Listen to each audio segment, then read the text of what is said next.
আসসালামু আলাইকুম, আশা করি সবাই ভালো আছেন। আলহামদুলিল্লাহ আমিও ভালো আছি। একজন প্রবাসী ছেলে যখন প্রবাসের মাটিতে আসে 6 লাখ 7 লাখ টাকা খরচ করে, তখন একজন প্রবাসী ছেলের 6 লাখ 7 লাখ টাকা 5 লাখ টাকা তার কাছে থাকে না।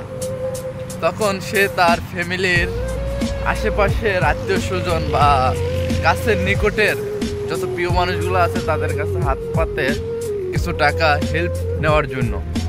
তখন কিছু আত্মীয় হেল্প করে, আবার কিছু আত্মীয় হেল্প করে না। অনেক আত্মীয় আছে দেখা যায় টাকা দেওয়ার ভয়ে একজন প্রবাসী ছেলের সাথে কথা বলে না দেশে থাকার সময়। তো যাই হোক, আল্লাহর অশেষ রহমতে একজন প্রবাসী ছেলে ঠিকই আল্লাহর রহমতে সে প্রবাসে পাড়ি জমায় এবং কি প্রবাসে আসার পরে যখনই শুনে কিছু আত্মীয় স্বজন বা কাছের নিকটের প্রিয় মানুষগুলো যে প্রবাসী ছেলেটা ভালো আছে, দিন শেষে মাস শেষে তার স্যালারি 1,80,000 70,000, তখন আত্মীয় স্বজনের ভিতর কিছু আত্মীয় স্বজন আবার তৈরি হয়, সেগুলো ফোন দিয়ে সম্পর্ক তৈরি করে একজন প্রবাসী ছেলের সাথে। তৈরি করার পরে কিছুদিন যাওয়ার পরে হয়তো বা ভালো মন্দ জিজ্ঞানের পরেই একটাই অপশন, একটাই কথা আসে, দেখ তুই তো অনেক ভালো আছিস, আমাকে কিছু টাকা হেল্প কর। তো ম্যাক্সিমাম প্রবাসীর সাথেই এরকম ঘটনাটা ঘটে যায় যে প্রবাসের মাটিতে 70,000 80,000 টাকা ইনকাম করতেছস, আমারে কিছু টাকা দে, আমি ব্যবসা করি, আমার একটু হেল্প কর। তো কিছু প্রবাসী হয়তো বা দিতে পারে, আবার অনেক প্রবাসী দিতে পারে না। এই কারণে হয়তো বা অনেক প্রবাসী আত্মীয় স্বজনের কাছে খারাপ হয়ে যায়।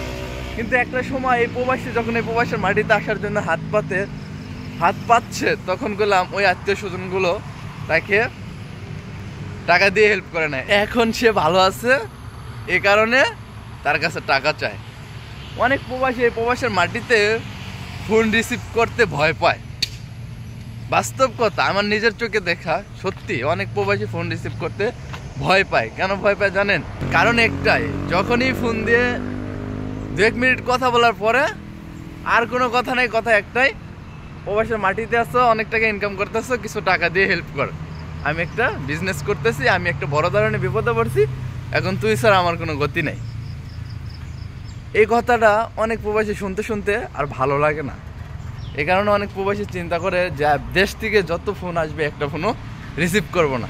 তো ফোন দেখলে অনেক প্রবাসী ভয় পায়, দেশের মানুষের ফোন দেখলেই আতঙ্কের ভিতর থাকে। তো আসলে কিছু বলার নাই, প্রত্যেকটা মানুষই আমরা স্বার্থপর। যখনই দেখি একটা মানুষ ভালো আছে, তার অনেক টাকা পয়সা হয়েছে, তখনই আমরা সবাই চিন্তা করি তার সাথে সম্পর্ক ভালো করি, তার থেকে কিছু টাকা নিয়ে আমি চলাফেরা করি। যাই হোক, জীবনটা বড়ই কঠিন, আর জীবনের মানেটা অনেক অদ্ভুত। যত ঘুরবেন ততই শিখবেন, মানুষ চিনতে পারবেন। আশা করি সবাই ভালো আছেন, ভালো থাকবেন, নিজের যত্ন নেবেন, নিজের খেয়াল নেবেন। ওকে, আল্লাহ হাফেজ, বাই।